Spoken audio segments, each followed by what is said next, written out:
You're listening to Comic Reflections, episode 179. I'm your host, Nicholas Prom. And I'm Spencer Valadez. And I'm Sean. What's your last Hey, name, guy. Sean? Oh, I messed that up. Yeah, you did. I was going to say, Sean, but you can't spell my last name, Roof. True, but I tag you in the post when I post on Facebook, so there's that. Yeah. But, What an idiot. that's okay. So, I will be the whipping boy for this podcast. It's been declared. okay. I mean, No. So anyway, today we're going to talk about The Walking Dead, Chapter 5, The Best Decision, which reprints Walking Dead number 25 through 30, written by Robert Kirkman, art by Charlie Adler.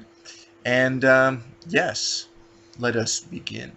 Charlie Adler has a long run on this. Yes. He does something, I think, like 95 issues so far. Something about that. Nice. is he the current guy? I don't think so. Oh, there's been a change. See, I'm not caught up Yeah, yet. I'll get there. there's just two, usually, that work on the art and stuff. But, Yeah. Charlie Adler, I think, has had the longest run. Yeah. I mean, like, it's a long run. Yeah, no, totally. So, on a I don't monthly know book, why it's fine. that's We wanna- really important right now. Do we want to get into the story? Also, we're recording on the night of this Walking Dead season 5 finale, which we'll be watching after we record. So stuff, and yeah, Yeah, okay. So, kind of the first thing that happens in this arc this of the volume, story- this yeah, chapter. They're kind of roaming. They're figuring out the prison some more, Mm-hmm. getting kind of the layout of where all the important stuff is. If you remember last week, they found the library where Alan was bit, Indeed. lost his leg, and died. Yeah. Not in the library, but Yeah. in the story. But they also Rick and Dale are kind of walking around, and they big like moment, and it's just Tyrese, and they've Tyrese has found the armory where previous character Dexter got armed up and was able to try to retake the prison from Rick. Right, but one guy, you're not gonna do it. No, So, but anyway, especially against Rick. word. They find the armory. They also find some really cool stuff in there, some shotguns, ammo. They also find riot gear, Yeah. which will become a major device throughout the whole story. Yes. But first, let's talk about a little bit of Crazy Carol. Not Crazy Carol Ferris, if you listen to our other podcast, but Crazy Carol, Right. Sophia's mom. I would hope that whoever listens to this show listens consistently, Right. so they're keeping up with the Green Lantern stuff we're talking about and the Walking Dead stuff we're talking about. Right. But yeah, Carol from The Walking Dead is kind of nutty, Mm-hmm. in a different kind of crazy than Carol Ferris, though. Yeah, because Carol's a 1960s career woman crazy. Yeah. I guess that's so bad. Or, like, as a male would write it. Yes, that's more correct, like, yeah. A perceived inaccurate woman version of like the 50s, 60s that a male perceives is a Right. good woman. But we're talking about The Walking Dead, not the Green Lantern. Yes. So You brought this up. I did. So I want to kind of talk about a little bit her possessive and like obsessive love of She's Rick and Lori. She's fixated on him. Is Yeah. what it is. So if you remember, Carol has cut her wrists, Yep. and which caused a major fight between Rick and Tyrese, Mm-hmm. which is like fences are still being mended from that, you know. Axe is buried. Sorry, I don't know why I said that. It's fine. But so they've opened up this new area in the prison, and so everyone's able to spread out more. Lori and Carol are talking, and they're talking about Carl getting his own room. Room being more his own cell. But I mean, when you're in that kind of situation, you have to make the best of it. You're in a prison, but it's keeping you safe more so than a house would even. at this So if point. you're... Here's a terrible joke. So if your room is a prison cell, Does that make you a single cell organism? Ah. Terrible, terrible. Like it's not even doesn't even make sense. It's dumb. Well, I am not the whipping boy this Thank you, Sean. I wasn't gonna do that to you anyway. That's not nice. I was. Well, you do that pretty much like you're just glowering at him right now, even. So, Sure. I just revealed I was a skinwalker, so I mean, oh my gosh, that's getting to be a little too inside baseball because that was like our conversation pre-show. So, Tyrese and Michonne have decided to move to the second portion of the prison. Not together necessarily, but not separately. You know, like they might have their own cells, but they're getting over there so they can get on. Uh-huh. Basically. They're gonna put on, if they had Barry White and Marvin Gaye albums, they'd put them on. Mhm. Let's get it on. I can't remember who. One thing I kind of Marvin wanted Gaye? to... Let's get on as Marvin Gaye. Okay. Sure. Thank. One thing that I saw, maybe you didn't, I perceived Carol telling Lori this and her staying behind where Lori and Rick were as a way to stay close to them in a way that she can get emotionally close to them. All right, and well, it's not like she's gonna follow Tyrese. Right, and that's what she says. I'm not going to go over there because they're over there. Mhm. I saw it kind of as, you're not going to go over there because Tyrese and Michonne are over there, but also, you want to be as close to Rick and Lori as possible. Well, it's not like she. It really what it says is she didn't love Tyrese or whatever. She Right. just loved someone to be close to. Yeah. You know. Yeah. And so yeah. So kind of extending this storyline, we're going to be skipping around a little bit through this, Are we now? through these chapters, yeah. Not through the chapters, through the issues. Okay. To continue kind of Oh, because you want our to. train of thought. Because you want of to things. hit on certain arcs that are going on within. Right. Okay. Yeah. That makes So, sense because it's really. Yeah.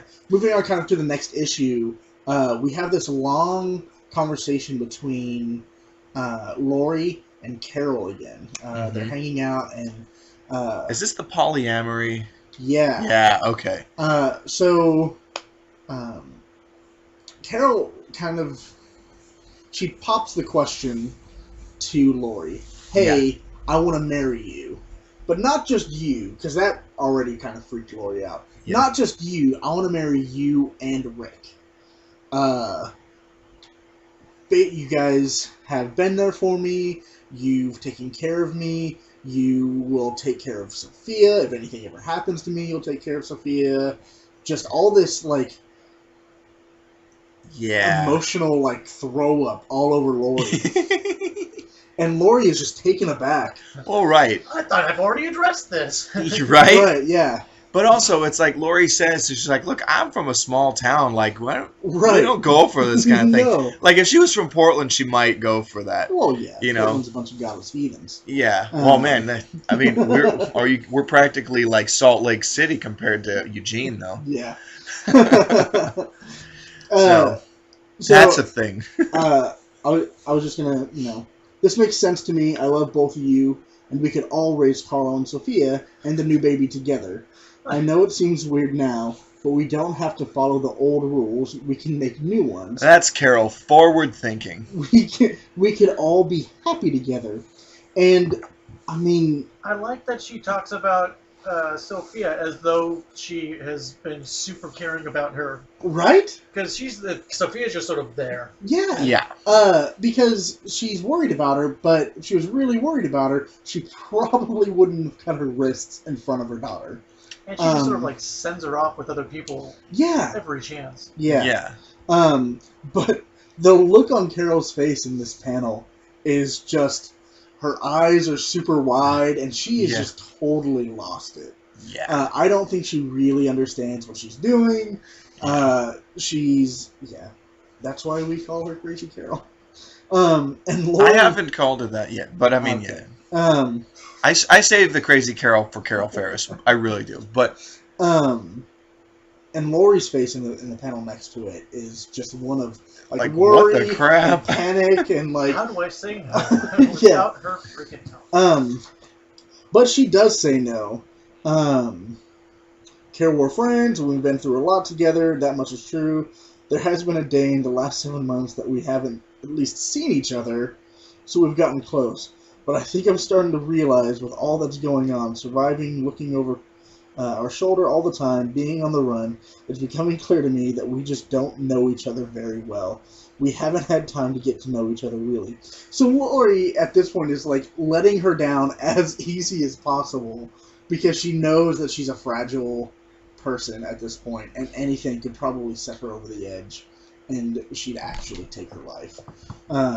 Yeah. But Carol keeps pushing the issue, and she's like, and Lori finally loses it, kind of goes off on her, and she actually brings up the fact that kind of Sean pointed out that, hey, are you even thinking about Sophia in all of this? Like, do you even care about her anymore? Yeah. And that sets Carol off. Well, and How also, dare like, you? and the subject is raised as, like, don't you think that would, like, mess up our kids? Right. Like, here's the thing. I understand people do the polyamorous thing, but I don't think you can really do it with kids. I don't think you can raise kids in that environment and not mess them up. Okay. Jack Black was brought up in that kind of situation. Really? Yeah. I didn't know that. Yep. But he turned out okay. Yeah. But I mean, like, Yeah. still kind of weird. Yeah. And so we have that whole situation with Lori and Carol, and eventually kind of Rick, because she'll eventually tell Rick, and but at one point, we'll get to this in a minute. Rick, Michonne, and Glenn leave, and they're gone for more than 2 days. They see something and they go after it, and it's just a lot of everything happens in a hurry, and there's not much time for Lori to say, I love you, goodbye, come back, all that. And so she's worried out there, and Carol kind of comes over, and she tries to do the thing that they've always done, the friendship, be there for each other kind of thing. Yeah. That's what friends are for. Dionne Warwick for you guys. Carol reaches down and puts her hand on Lori's leg in a gesture of kind of solidarity, like, I understand what it's like to be alone, it sucks. And she says, you don't have to be alone. And I honestly think Carol was just trying to be friendly to her, and Lori loses on her. I thought we settled this, it's not going to happen, get away from me. She pulls Carl away from the situation, and they leave. And Carol's like, that's not what I meant! No, it's not what I meant! Right. And so she's... oh, man. She's kind of left alone again. Where she was prior to... I'm resisting the urge to break into song at every given point. Well, thank you. Yeah, but go ahead. Sorry. Yeah, so that's kind of what I wanted to talk about with Carol and Lori and the situation. And I think that's about the extent of the Carol stuff in this chapter. Yeah. Because then it really shifts to the new developments. Yeah, I would say the major story arc of these two chapters. So, there is these issues. Yeah, sorry. This is a chapter we're talking about. So, they spot the helicopter. Right. Glenn and Rick are out kind of cleaning the fences. Word. And getting some gasoline for the generator that they've found from the kind of parking lot where the cars are. And while they're out there, a helicopter flies overhead. And they see it go down, actually. Yeah, they see the helicopter crash land. Yeah. And so immediately they're like, we got to get in the car. We got to go find this thing. Yeah. And so Rick, Michonne, and Glenn hop in the car and tear off after this helicopter. Not many goodbyes are said. Not much of anything is said other than helicopter. We're going to find it. Let's go. So they track the helicopter to a point, and they eventually are like, well, we have to either drive to it off-road or walk there, and it can still be a couple miles. They can see the smoke rising out of the trees. Right. And so Glenn's like, screw it, and he just throws the car in drive and tears off across the field, which eventually ends up getting stuck. Which sucks. So, but they find the helicopter and it's empty. Yeah. But they could tell people had been there, Yeah. and so stuff. More people than who would have been in the helicopter. Yeah. So here's something. Upon that discovery, would you not think, oh crap, we're being watched, or oh crap, this is danger time, get the hell home? Yeah, I mean, even without knowing what you know. It would make it harder with me not knowing what I know now. Yeah. Because you have this group of 12, 15 people. Mm-hmm. And you're doing your best to survive. Yeah. And you're doing okay, but you know the whole time that you could be doing better if you had more people. But see, more people, more problems. Sometimes. But at the same time, like, what if those people know how to irrigate a farm? I was gonna say irrigate, you know, or I mean, Herschel kind of has that down a little bit, but yeah. What skills could they add to your group that you don't necessarily have? Yeah, but also what dangers could they bring to your group? Absolutely. I think the helicopter, I veer on the side of caution, because if they have a helicopter, that means they've got other stuff. Because how many people are going to have a helicopter in this situation? Because, I mean, it almost might be like to say, like, okay, we have an idea of where that is. Let's just kind of keep a lookout and see if more people start coming around. Yeah. And if you don't, then don't do anything. I mean, like, granted, you're also thinking, like, oh, well, if somebody's hurt, we could need to help them. Right. So there's that, but, I mean, like, I think that sometimes you have to think also of... Sorry to cut you off. You're good. You have to also think of, okay, but you have to be able to make sure you're taking care of the people you know. Right. Rather than... Yeah. Strangers will always be a wild card. Mm-hmm. So, yeah. I think they have a little bit of that in the course of all this stuff. When they first see it go down, I think Rick's initial reaction is cop mode. I need to get there and help them. Right. And I think there's still some naivety about the changed world. Yeah. And then when they get there and it's empty and they see all the footprints that were there, I think Glenn errs on the side of let's go back. Mm-hmm. Because he has Maggie and he's one-track mind with Maggie, you know. Michonne is cautious, but I think she wants to figure it out. Yeah. And Rick's like, let's go, you know, like gung ho. Let's find out where they went. Yeah, and so they track the footprints back to kind of a town. There was like a Walmart sign there. Walmart. That's what I call it. Yeah. Walmart. Nice. Yeah. And as soon as they get to there's a wall, and there's a few zombies out there, and they're killing them. As soon as they get out there, they're immediately like a bunch of lights pop on them. They are surrounded. They're told to get on their bellies. They're told to drop their weapons. They are immediately just don't do it. Yeah. Kind of swept away into the town. Right. Where they meet Governor. Some good old people. Yeah, the governor. Just a good old boy. He's a little different from the show. It's kind of nice in this version. Okay. Yeah. So what's the town again? What's it called? Woodbury. Woodbury. Yeah. I can't believe I didn't think of that. I've had a couple of late nights the past couple days, so I'm like, so. Yeah. So after some, I call them pleasantries, quote unquote, in my notes. Yeah. They're led to an arena where they sit with the governor and they watch basically gladiatorial nonsense. Yeah. And around the edges of the arena are some chained up zombies. Yeah. And they're just extra added danger. Yeah. To like death fights. Right. Which they have on the show. I guess the governor does mention that no, they're not to the death. No. Yeah.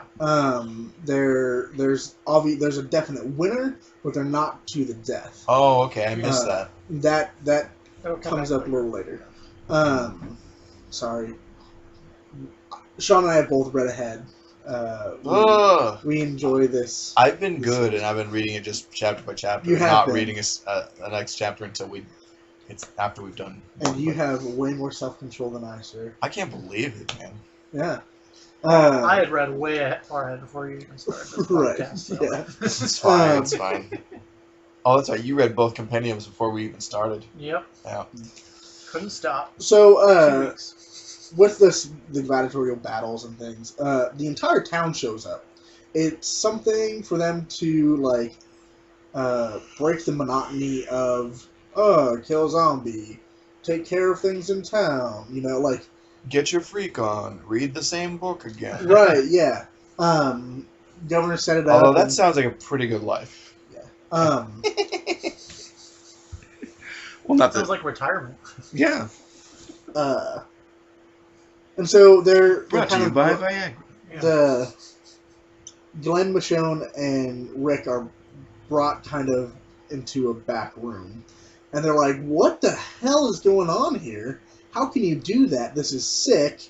What's wrong with you?" And the governor's like, "They're like, who are you putting into the arena?" And he's like, "Strangers. Oh, Welcome, shit. strangers." And it's this full splash page of the governor, like welcoming them to Woodbury. That's right. Crap. This governor's way worse than the TV show. Oh, Sometimes so- I get those nice and extremely terrible mixed up. Yeah. His exact words were, "Well, stranger, we're feeding them strangers." And he has this. He is the like. He's got an awesome mustache. Yeah, he Porn is stash. the grossest looking dude. Like, Skeezy long hair. Yeah. Like, I had long hair, but not like this guy. yeah. It's just gross. And he tells him that, and there's a thug behind Rick with a gun to his head. He's like, thug life. Um, No, I'm kidding. Michonne calls the governor sick fuck. Nothing he hasn't heard before. Right. And the governor just kind of proceeds to tell them what's up. Like, hey, you've got stuff that I want. That's the world now. And I'm going to take it from you. Mm. Sorry. Like, and it's a different person than Woodbury the town sees. Yeah. But I think in the show, the dichotomy is more drastic because he seems upfront in this, he's like, okay, he's scummy, and then like, whoa, really dark, even worse. Behind doors. But on the show, he's like, he seems like a decent man, and he's taking care of these folks, and then there's like deep, dark secrets behind stuff. So, Right. So yeah. Rick's decked out in his riot gear, and while they're so two things are happening at once. You have the side shots to the battleground, the arena, and like things are happening, and then kind of underground near the arena, shit kind of hits the fan. Michonne, Rick, and Glenn, they're like cornered animals. They're not gonna let the governor and his henchmen just... We're not gonna take it. Right, Yeah. and so they attack, like they've trained themselves to do. Yeah. Michonne bites the ear off of the governor. Yeah. Rick punches a guy, and it's just crazy. Like I said, shit hits the fan. Rick then gets pinned to a table, and the governor grabs this long, I think it's machete, and just I think it's Michonne. hacks. Is it Michonne's machete? No, it's a separate weapon. Yeah. Hacks Rick's hand off. Yeah. His right hand. Was that the one that was kind of messed up from the punching? Yeah. Yeah. So, I mean, not a huge loss, but it's his shooting hand, It's his writing hand. Yeah, I think Sean. that's a huge loss. It is. And they're immediately all separated. Excuse me, I got all that backwards. I'm so sorry. Rick gets his hand chopped off, and then Michonne bites the governor's ear off. Oh, Sorry about dang that. it! Those were okay. Oh, that changes everything. Game changer. And so they're all separated, and Glenn is just in tears. He's like, at that point they're gonna die. Yeah. There's no getting around it. They're dead. I mean, right? Wouldn't you think that? Right. If No, I was in that, I'd be absolutely. like, oh crap, I'm dead. Right. Do you remember if in the show they like faked out cutting his hand off? So I kind of remember them like pinning him to a table. I don't You remember. remember? I'm sorry. It's been a while. Yeah. But no, I don't remember. I'm sorry. That because having reading these and then seeing that for the first time, like to that point, Right. be like, oh, it's gonna happen, and then it not happening. Yeah. I don't know how it would feel. Yeah. I guess yeah. Hmm. I'm sure there's a lot of people who immediately went to the like interwebs and started complaining that As they do. Rick didn't get his hand cut off. And I think that's, first of all, I think it's so boring that like you expect adaptation to be like exactly the same. Right, yeah. Like and I kind of don't want them to be, because I have the original in comic book form. No Yeah. one's gonna mess with that. No. You should always read the book or and see the movie if you can do it. Yeah. So I mean, I don't need things to be exactly the same. I like artistic license and taking things in different Mhm. directions. So I There mean, are some unless major there's- points that I hope they hit, though. yeah. Yeah. Yeah. Yeah. Yeah. Tonight, for example. Yes, on tonight's season 5 finale. So Rick is rushed to their kind of surgery room, hospital area, and the governor tells save his life, or you're gonna die, basically. Okay. Doctor's like, all right, and you can kind of start to see that the doctor is not a fan of the governor. Right. He sees behind the curtain. Yeah. Of what the governor does and who he says he is, and shows to the general public, and who he is behind closed doors. And he's like, this isn't what I signed up for. This isn't, you're sick, And he, at a couple points, he tells the governor what's up. But he's such a vital resource to the governor Right. that... They tolerate each other, even though the Right. governor doesn't hurt this guy because he needs him. Yeah, So. absolutely. The governor gets patched up as well. His ear's still like bleh. But all three Like what? bleh. Very good. I I love automatopoeia as adjective. Our characters are split up. Glenn, Rick, and Michonne are all split up. Yeah. Glenn is isolated, and it looks like a storage facility. Yeah. I don't know what to call it.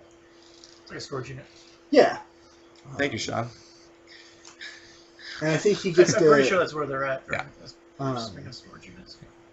I think he gets to listen to the group of zombies that they have. Yeah. Just kind of on a retainer, I guess. Yikes. No. No. Devouring things. Yeah, And he's just there alone in the dark, listening to it all the time. that would be freaking me out. And then we get to a point in the story that was very, very hard to read. Yeah. Michonne is separated, and she is bound, and the governor has his way with her. He rapes her. Like again and again. Yeah, and it's Really rough. Yeah. and I think that's all we're gonna say about it. Because- Yeah. Ugh. It's brutal. Yes. Yeah. Rick wakes up in the hospital room, and he's, oh my god, my hand's gone. Right? And it's a full page Splash. And it's, I mean, he looks so like, it's the most vulnerable I think, that we ever see Rick. Right. From the beginning to here and from then on. Yeah. This is the most vulnerable we see Rick. So in fights later, do you see him punch people with like the The nub? stub? Yeah. I haven't seen it. I mean, I might have missed it, but Oh, okay. could you imagine getting punched in the face with a stub? Oh, it probably wouldn't be a whole lot different than getting punched with a fist. I mean, just probably not as good to hit. You know what I mean? Right. I think he does hit people. Yeah. Yeah. Anyways, he's still in the hospital room and he is drugged like crazy. He like gets up and he tries to escape. He takes a swing at the doctor, but they sedate him, and he's kind of back to Stuff. sleep. Yeah. We have another interaction with the governor and Michonne and the whole situation. And then we kind of move back to the governor walking through town like nothing happened. Yeah. He kind of waves to a couple people. He's like, "Hey kids, you listen to your mom." And everyone just eats it up. They're like, "Hey, thanks, governor, for being awesome." And then he makes his way up into his apartment, and he is immediately greeted by his daughter. "Oh, sweet. No, she's a zombie." He's keeping his zombie daughter on a cage, and we find out that a way to kind of keep the zombies docile is to feed them. Feed them fresh stuff. Fresh meat, fresh people. Mm-hmm. And so he has this bucket of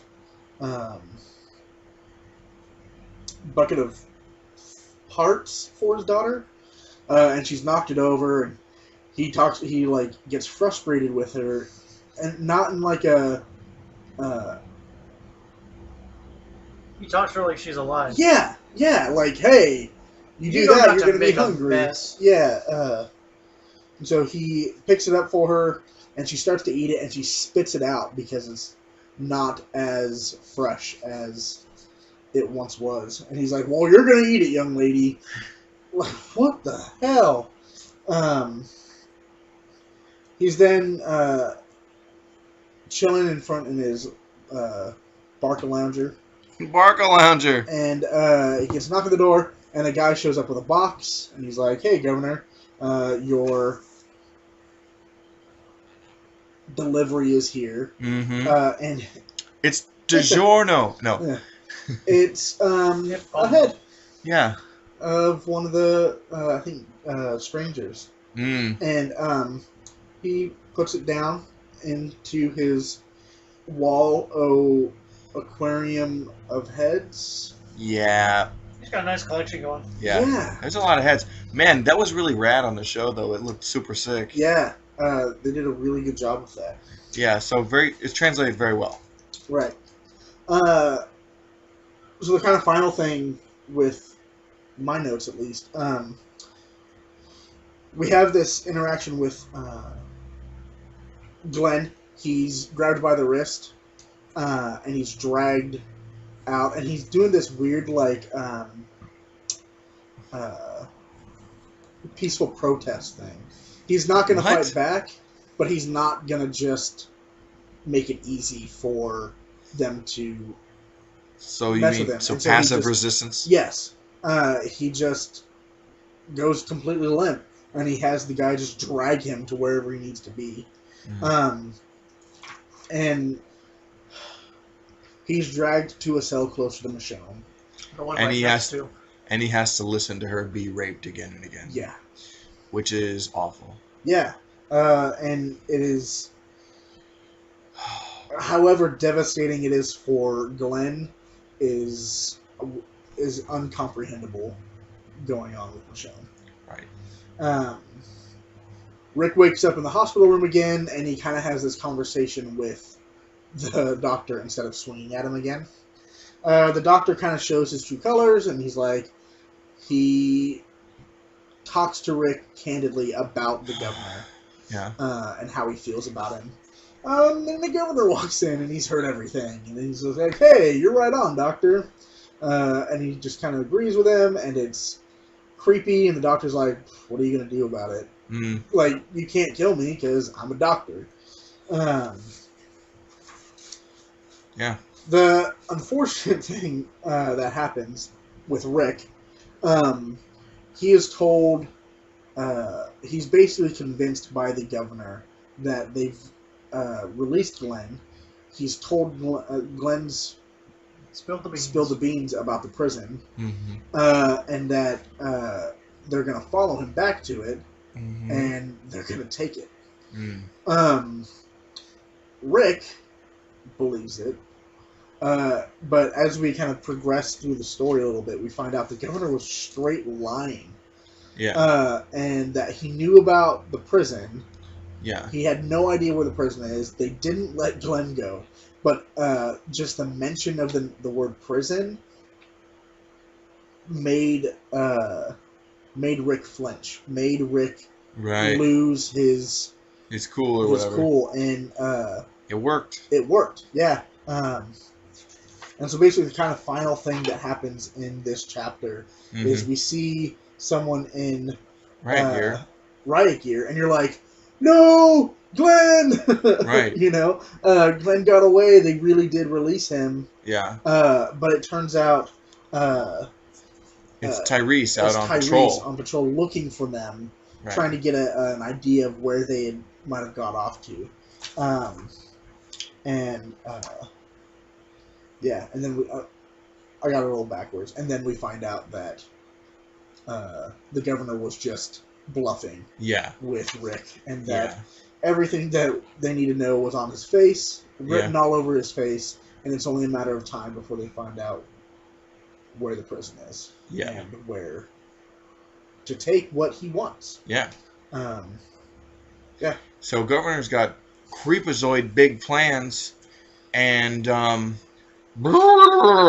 so yeah, that's chapter 5. it is. That's yeah. Sean, you got any? Super brutal. Yeah, and I think that one read faster than a lot of the other ones. Oh yeah. It might, because are the other issues, have they been like, are the arcs kind of 6 to 8 issues, or are they all been 6? I'm not sure. Because this was only 6, so I don't know. I can't remember, but at any rate, I don't like to use the phrase "it's a downward slide" because that makes it sound like it goes like it gets it boring. gets boring. But like downward sliding as like things start rolling and they start rolling fast. And like crazy stuff. And the story just gets better as the faster it starts to go. Yeah. The story just gets way better. Yeah. Not that it's bad now. No. It's just like since I've read ahead, since Sean's read ahead, we've like. I mean, there's not been a point in the reading where I've been like, nah, I don't really want to read this part. You know, it's always been Just like, wow. great stuff. Yeah. Well, right on. And, were you going to say something, Sean? Nope. Oh, okay. Well, I guess we could call that a wrap. Yeah. For this time. Next week, Spencer and I will return with more Silver Age Green Lantern talk. And 2 weeks from today, we'll have another episode of Walking Dead. It'll be chapter 5 or 6, excuse me. Yep. Yeah.